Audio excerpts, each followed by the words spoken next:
Hi guys, Miss Usher here, back with chapter 8 of our novel. Let's make a start. Dad has a bright idea as we ascend the steps towards our flat. He's going to knock on Catwoman's door, and when she answers, he's going to ask her if she'd like to come to our supplies flat decorating party. The surprise obviously being that Cat isn't expecting to be put to work as our interior designer this evening.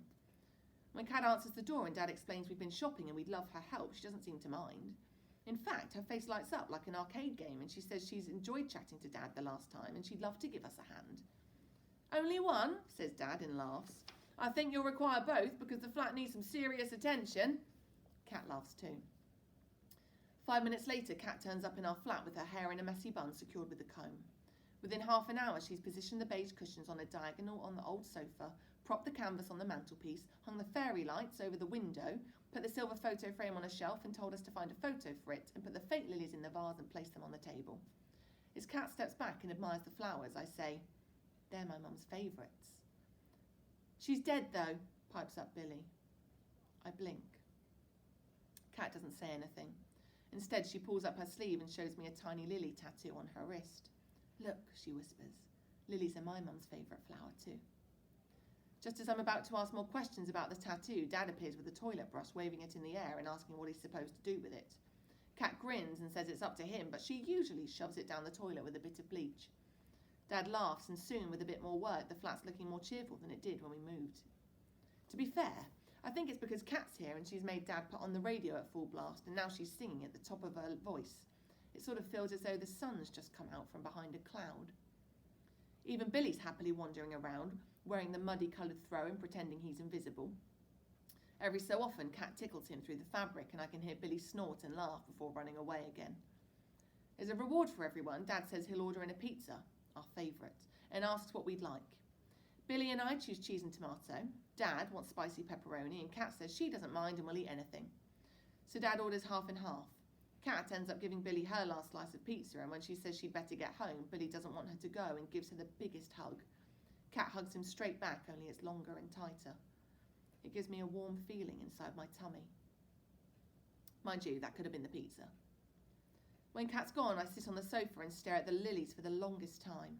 Reaching out and rubbing the soft petals between my fingers, I think about how there's so much about Mum that I don't know.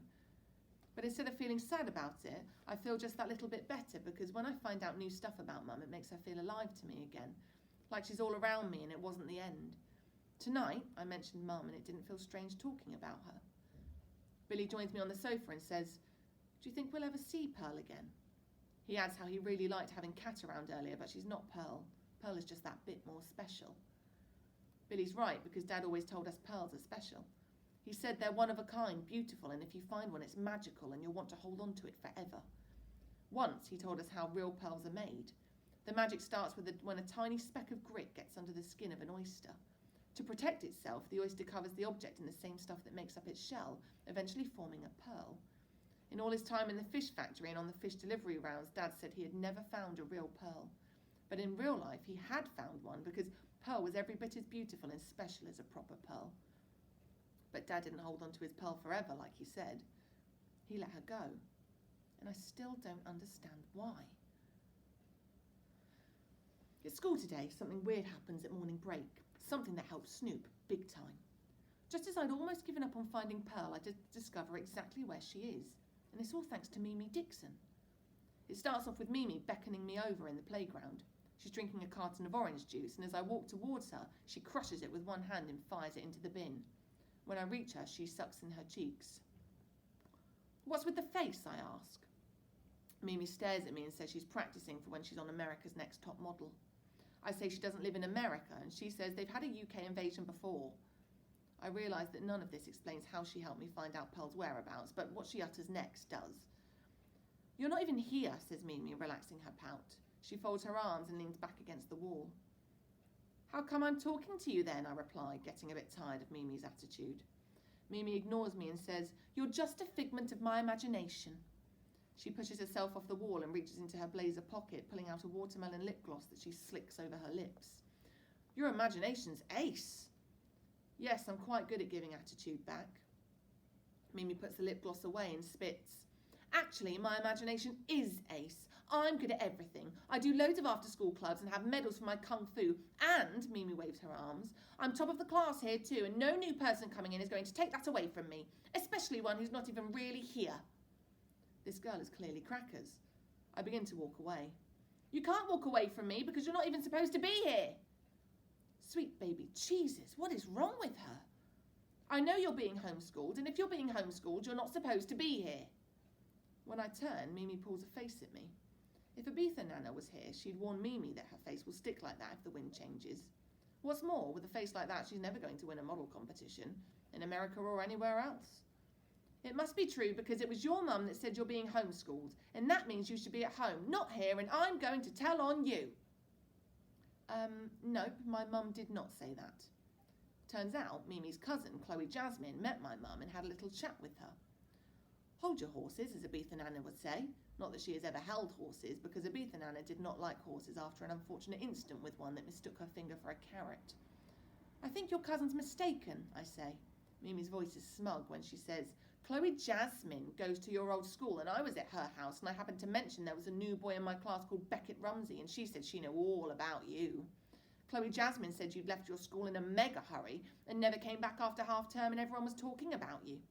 Then one day, Chloe Jasmine bumped into your mum, who was putting up these posters and hunting down hills for her new painting classes.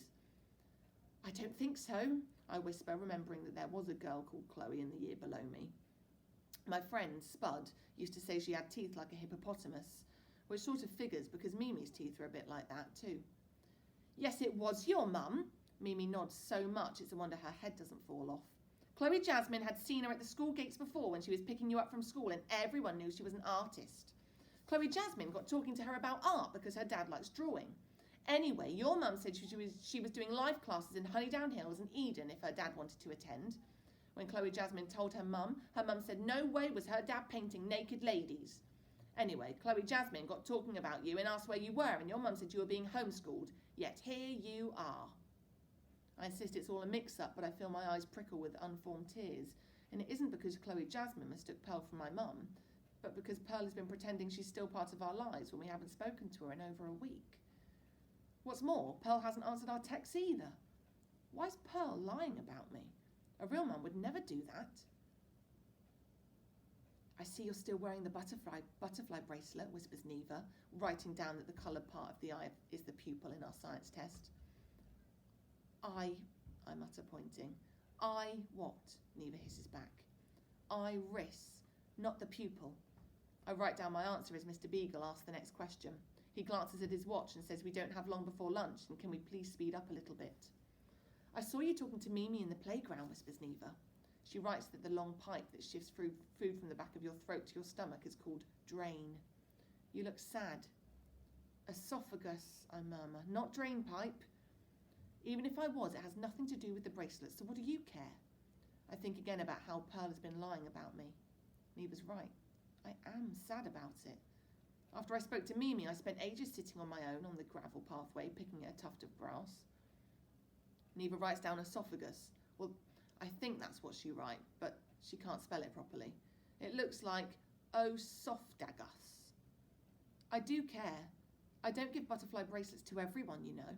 They're only for people that need something special in their life. Then, when that special things happen, you don't need the bracelet. And yeah, I've heard all this malarkey before. I scribbled down cerebrum for the name of the biggest part of the brain. I don't want to rain on your chips, I whisper, but butterflies aren't dead people saying hi. They're just butterflies and they don't talk. They're everywhere too. I don't care about butterflies or caterpillars or spiders. You need to talk to my brother Billy. He loves stuff like that. He's got a snail. I sigh. Dead people can't come back no matter how much you wish they could. I don't think that's true. Neva writes the word butterfly in her science test paper, which is stupid because butterfly isn't the answer to what is the human body's biggest organ. My sister did. Just as my mouth drops open, Mr. Beagle says, "What do you find inside your skull?" As I'm about to write down brain, Mr. Beagle hollers, "A load of hot air, that's what! Whoever is chit-chatting with their overused jawbone, can they please be quiet? This is an important test and I want to see who knows their answers, not who knows their neighbour's answers."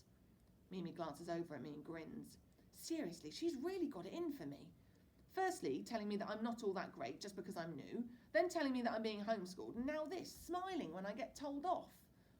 When the bell goes, Mr. Beagle says we're to leave the test papers on the table and scram. I scram as fast as I can because I want to talk to Neva about her sister. Neva's nowhere to be seen at lunch, but Robert Absalom is sitting on the wall drawing on a piece of paper. I'm about to walk past him, but then something makes me stop and sit down. Robert eases away from me like I've got particularly contagious disease, and then puts his hand over the piece of paper so I can't see what he's drawing. I introduce myself properly and put my hand out because that's what Dad does when he's meeting someone, although they usually frown because he's covered in fish guts. Robert leaves my hand hanging and says everyone calls him Knuckles. Okay, Knuckles, I'm not being nosy, I say, even though I am being extremely nosy and want to see what he's doodling. I only wanted to say that I didn't mean to upset you the other day. It's just that I thought you might be interested in plants, but maybe you're not. Actually, I am interested, Knuckles says through gritted teeth. He folds up the piece of paper and shoves it into his pocket. But it's not what you think. I don't know what I'm thinking, to be fair. I'm doing it for my dad. Knuckles' eyes drop and he knots his fingers together in his lap. He tells me that his dad taught him everything he knew about plants.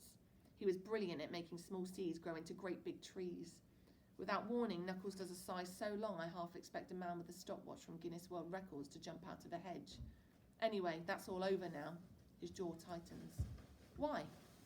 Because my dad's gone and that's it. You wouldn't understand. Knuckles rises from the wall, stuffs his hands into his trouser pockets and stalks away from me without looking back. Oh, I understand all right. End of chapter 8. Be back with chapter 9 tomorrow. Hope you're enjoying it, guys. Thanks. See you later.